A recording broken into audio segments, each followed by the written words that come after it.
Marcus Galen wasn't a celebrity chef, nor did he aspire to be one. He didn't own a TV show or a cookbook empire, but what he did have was an abiding love for food and a belief in its power to bring people together. As head chef at Gusto Bistro, a bustling mid-range restaurant, he spent his days crafting dishes that made customers smile. But when he took off his apron at the end of his shift, the satisfaction faded quickly.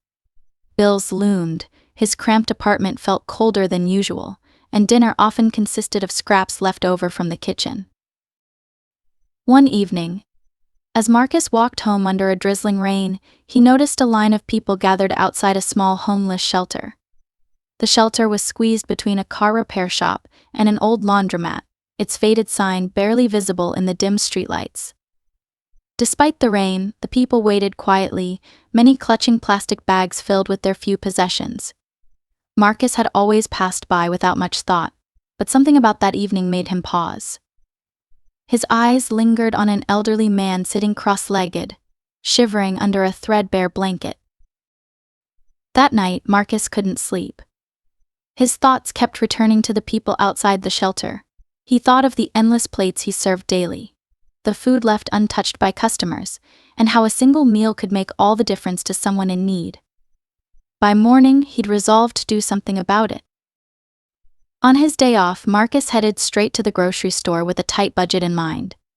He picked up hearty, cost-effective ingredients bags of potatoes, carrots, onions, rice, and beans. A few whole chickens, stock cubes, and herbs rounded out the haul. His goal was simple: create a filling, nutritious meal that could serve dozens without breaking the bank. Back in the Gusto Bistro kitchen, Marcus spent hours preparing the meal. He filled giant stock pots with savory chicken stew, thickened with vegetables and seasoned to perfection. He roasted trays of carrots and potatoes until their edges caramelized, packing them into foil trays alongside fragrant rice pilaf. By the time he loaded his car with the food, his stomach growled from the aroma. When Marcus arrived at the shelter, the staff greeted him with a mix of curiosity and skepticism. Carla, the manager, folded her arms. "You're just dropping this off?" she asked, eyeing the trays. "No, I'm staying to serve," Marcus replied. "I'm a chef. It's what I do." Carla studied him for a moment, then nodded. "All right, let's see what you've got."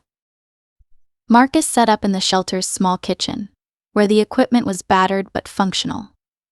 The smell of the stew soon filled the building, drawing residents from their rooms and hallways. One by one, they lined up, bowls and plates in hand. Marcus served each person with a warm smile, adding a ladle of stew, a scoop of rice, and a generous helping of roasted vegetables to every plate. "Smells like heaven," one man said, his hands trembling as he held out his bowl. "It's the rosemary," Marcus replied, smiling.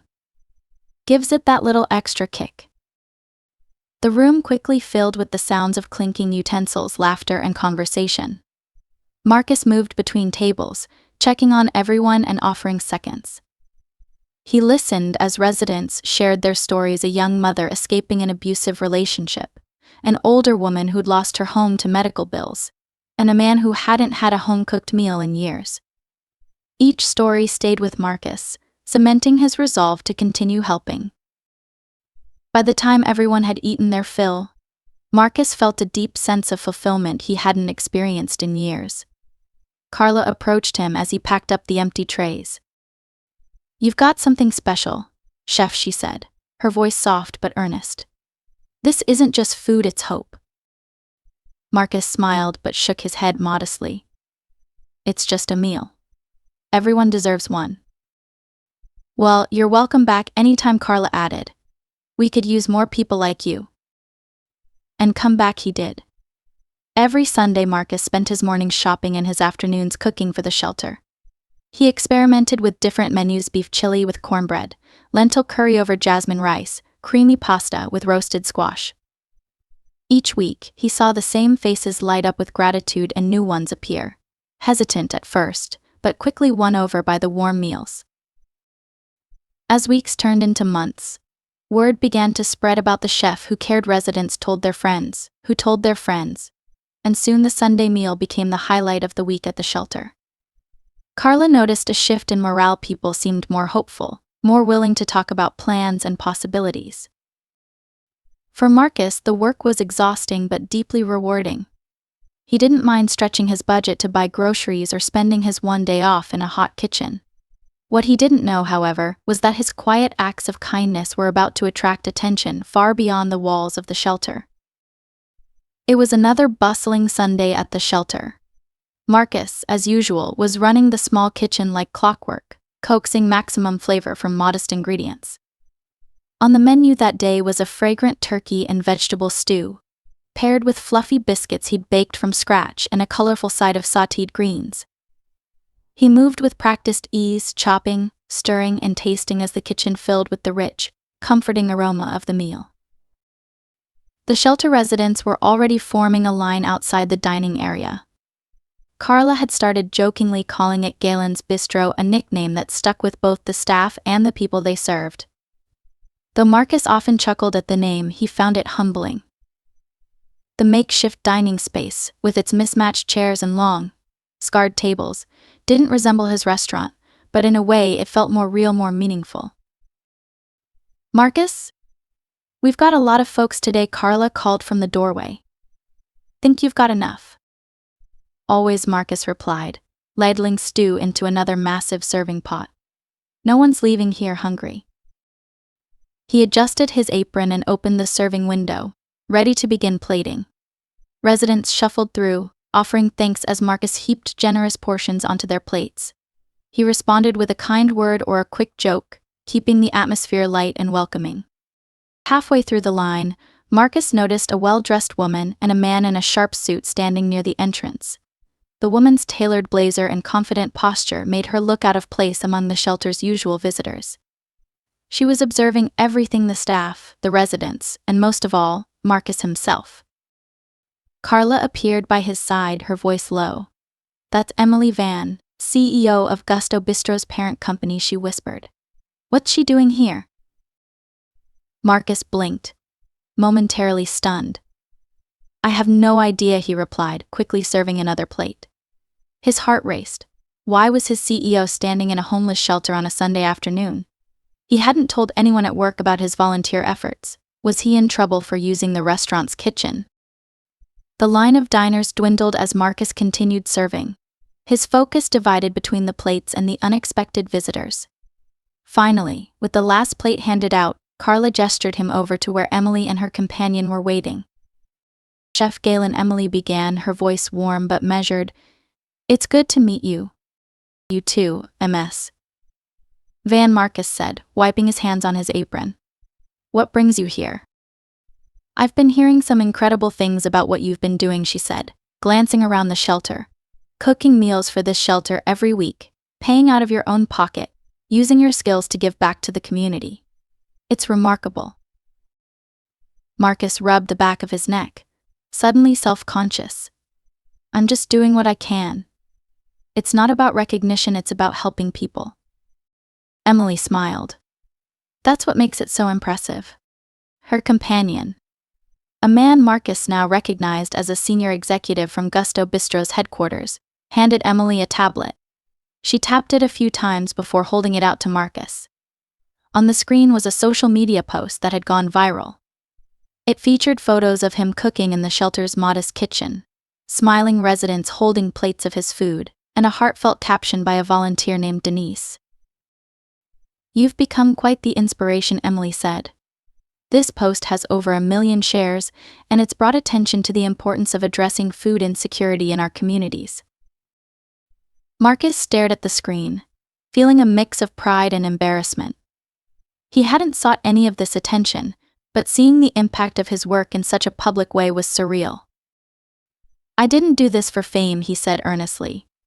"I just saw people who needed help and figured I could do something about it." "I believe you," Emily replied. "And that's exactly why we're here." She stepped closer, her expression softening. "I want to help you expand what you're doing. Gusto Bistro has resources, access to food suppliers, funds, and a platform to make a real difference. I'd like to create a program where our restaurants donate meals to shelters across the country, starting with this one. And I'd like you to help lead it. Marcus's mouth fell open. You want me to lead it? Yes, Emily said, nodding firmly. Your passion and dedication are what make this work. Who better to guide it than the person who started it all? Marcus glanced at Carla, who was smiling broadly, then back at Emily. That's an incredible offer. I don't know what to say. You don't have to decide right now, Emily said. Take some time to think about it. But there's one more thing. She motioned to her companion, who handed Marcus a sealed envelope. Inside was a check made out to him for $10,000. We want to thank you for everything you've done so far, Emily said. This is a small token of our appreciation. Use it however you see fit personally, professionally, or to continue your work here. Marcus felt his eyes sting with emotion. He'd been scraping by for years, and the thought of having even a fraction of this money was overwhelming. But more than the check, it was the validation of his efforts that struck him. I don't know how to thank you, he said, his voice thick. You already have, Emily replied. Now let's see how far we can take this. The days following Emily Van's visit were a whirlwind for Marcus. Between his shifts at Gusto Bistro and his volunteer work at the shelter, he found himself mulling over her proposal whenever he had a spare moment. The check for $10,000 sat untouched on his kitchen counter, a visible reminder of how much his life had shifted in a single day. Sunday came around again, and Marcus returned to the shelter, as he always did. This time, he had upped his menu game: slow-cooked beef stew, buttery mashed potatoes, and a dessert of apple cobbler. Carla greeted him at the door, her grin wider than usual. You're becoming a celebrity around here, she teased. A couple of the folks couldn't stop talking about how they're eating better now than they ever did at home. Marcus chuckled, setting his grocery bags on the counter. If that's true, they deserve it. Besides, cooking's the easy part. It's hearing their stories that's the real work. Not everyone listens the way you do, Carla replied, her voice softer now. That makes all the difference. The meal went off without a hitch, as it always did.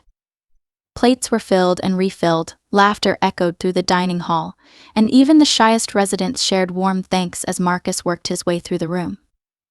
When the last dish was served, Marcus stayed to clean up, chatting with Carla about the challenges the shelter faced: shortages of blankets, toiletries, and of course, funding for meals. You know, Carla said, leaning against the counter, if anyone could help turn things around, it's you. People like you make others believe in good again. Marcus shook his head modestly, wiping down a tray. I'm just one guy with a passion for food. But I'd like to do more if I can. His words stayed with him that night, replaying in his mind as he thought about Emily's offer. A program that could extend beyond his local shelter, bringing meals to people in need across the country. It was a daunting idea, but the more he thought about it, the more it made sense. By midweek, Marcus received an official call from Emily's office. They wanted him to visit Gusto Bistro's headquarters for a formal discussion. Nervous but determined, Marcus took the day off work and made the trip. The headquarters was a sleek, glassy building that towered above the city. Inside, Marcus felt out of place among the polished executives bustling through the halls. Emily met him in the lobby, her presence as commanding as ever. Marcus, she greeted warmly, shaking his hand. I'm glad you could make it. Thanks for inviting me, he replied. I'm not exactly used to places like this. Don't worry, she said with a smile. You're exactly where you need to be. In the meeting room, Emily laid out the details of her vision. The program, tentatively named Gusto Cares, would start with a pilot initiative in 5 cities. Each participating restaurant would set aside unused, high-quality food to be repurposed for shelters and food banks. Additionally, a portion of corporate funds would be allocated to cover the cost of fresh, hot meals prepared specifically for those in need. You'd be leading the charge, Emily explained. training restaurant staff, coordinating with shelters, and developing a system that's sustainable. You've already proven it can work. You've built it from the ground up. Marcus hesitated. The scope of the program was far larger than anything he'd imagined. It sounds amazing, he said finally. But I'm just a chef. I don't know the first thing about running something this big. Emily leaned forward, her expression firm but encouraging. That's why you'll have support, a team, resources, training. What matters is your heart and your vision. Those are things no one can teach. The thought of leaving his comfort zone both terrified and excited him. But he couldn't ignore the potential impact.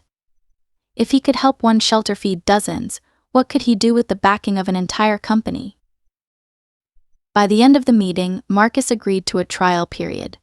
He would balance his current job with the new responsibilities, working closely with Emily's team to launch the program.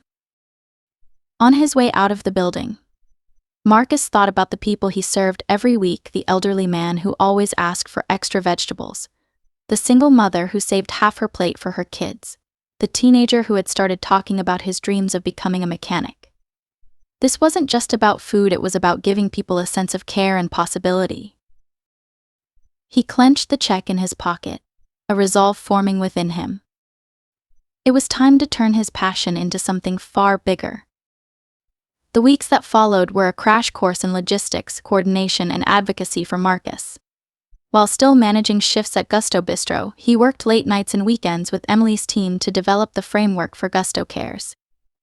The program's mission was clear: provide consistent, quality meals to those in need while addressing food waste at the restaurant level. But turning that mission into action was anything but simple. The pilot launched in 5 cities, including Marcus's hometown. Each participating restaurant was tasked with donating surplus food at the end of the day and preparing a set number of fresh meals every week. Marcus visited each location, working directly with chefs and managers to ensure everything ran smoothly. You've got to treat these meals like they're going on your menu, Marcus explained during a training session at one of the restaurants. They deserve the same love and care as anything you serve in-house. It's not just about filling stomachs, it's about respect. In his hometown, Marcus continued his hands-on involvement at the original shelter. Carla and the staff were thrilled when the first shipment of extra meals arrived, perfectly portioned, labeled, and ready to serve. "This is incredible," Carla said, inspecting a tray of herb-crusted chicken and roasted vegetables. "I don't think we've ever had this kind of consistency. It's a game changer." But the program wasn't without its challenges. In one city, a restaurant manager resisted the idea, worried it would cut into profits or overwhelm the staff. Marcus traveled there himself, sitting down with the team to address their concerns. "We're not asking you to give everything away," he explained patiently. "This is food that would have gone to waste, perfectly good meals that people desperately need. And as for the extra effort, think of it as an investment in your community. When people see that we care, they care about us in return." By the end of the meeting, the manager agreed to participate, and the staff even volunteered to take on extra shifts to support the initiative. Meanwhile, the social media buzz around Gusto Cares continued to grow. Stories poured in from shelter residents who were touched by the quality and thoughtfulness of the meals. One viral post featured a family of 4 who'd been living in their car, describing how a warm meal from the program gave them hope on a cold night. Marcus found himself thrust into the spotlight, giving interviews to local news outlets and attending community events to promote the initiative. Though he still felt out of place in front of cameras, he used every opportunity to redirect attention to the people he was serving and the systemic issues behind food insecurity. "It's not just about what's on the plate," he said during one interview. "It's about the message we're sending that everyone deserves dignity, no matter their circumstances." As the program gained momentum, Marcus began to notice its ripple effects. Staff at the participating restaurants started donating their time at shelters, teaching cooking classes, and organizing drives for supplies. Customers, inspired by the program, started leaving larger tips or donating directly to local food banks. Even Carla's shelter began seeing an uptick in donations, thanks to the increased visibility. One afternoon, as Marcus prepped in the kitchen, Carla came in waving a letter. "We just got a grant to expand the shelter," she said, her eyes shining. "We're adding more beds, and we'll finally have a real dining area." "That's amazing," Marcus replied, genuinely moved. "You deserve it. The whole team does." Carla placed a hand on his shoulder.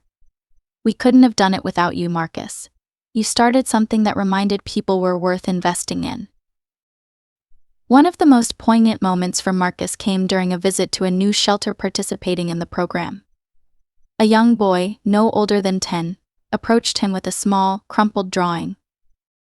"This is for you," the boy said shyly.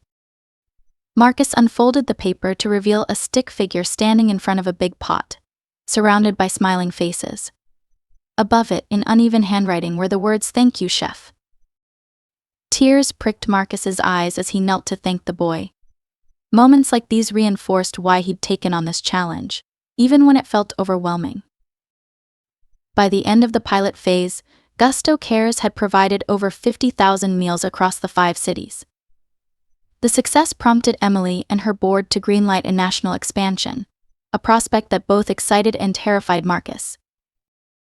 "You've done something remarkable," Emily told him during a celebratory meeting. "But this is just the beginning." Marcus knew she was right. His vision of feeding one shelter had grown into something far larger than he'd ever imagined.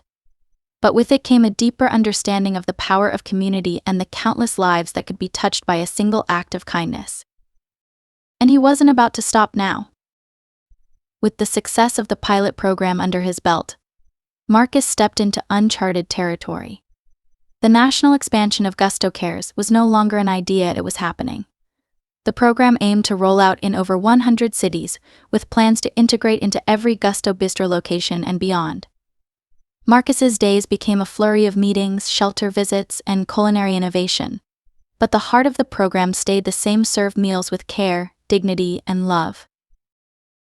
Despite the mounting responsibilities, Marcus made a point to stay connected to his roots. He continued cooking at Carla's shelter when he could, even as the program brought in new volunteers and resources.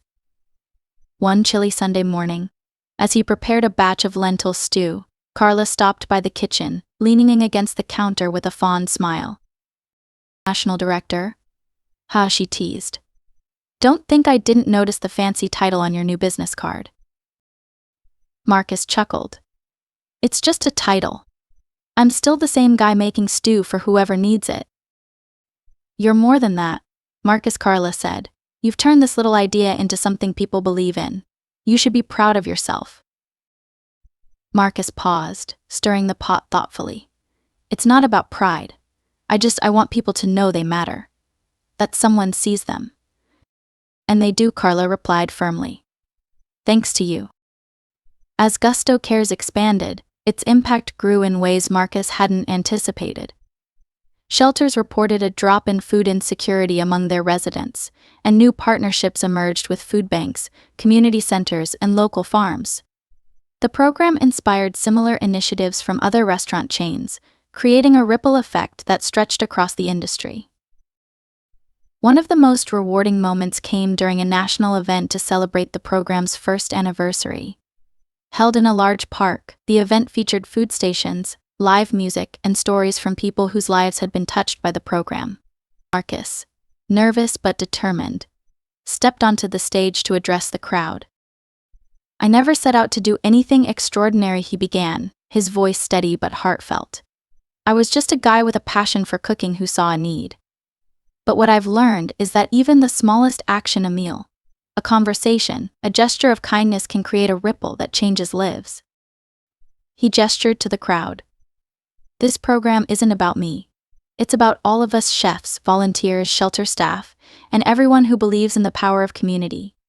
Together we've shown that no one is invisible, and no one is beyond help." The applause was thunderous, but what struck Marcus most were the faces in the crowd, smiling, tearful, and hopeful. It was a moment he would carry with him forever. In the years that followed, Gusto Cares became a model for corporate social responsibility, feeding millions across the country. Marcus's life changed in ways he never imagined. But he stayed grounded, never forgetting the rainy night that led him to Carla's shelter. One day, while visiting a new shelter in a bustling city, Marcus met a young chef who had been inspired by his story. The chef had started a small program of their own, serving meals out of a food truck to those in need. "You showed me it was possible," the chef said, shaking Marcus's hand. "I just want to make the same kind of difference you did." Marcus smiled, feeling a deep sense of fulfillment. That's the beauty of it. It starts small, but you never know how far it'll go. As he drove home that evening, Marcus reflected on the journey. What had begun as a single meal for a small group of people had grown into something far larger than himself. It was proof that even in a world filled with challenges, kindness and determination could make an extraordinary difference. And for Marcus, that was all the reward he ever needed.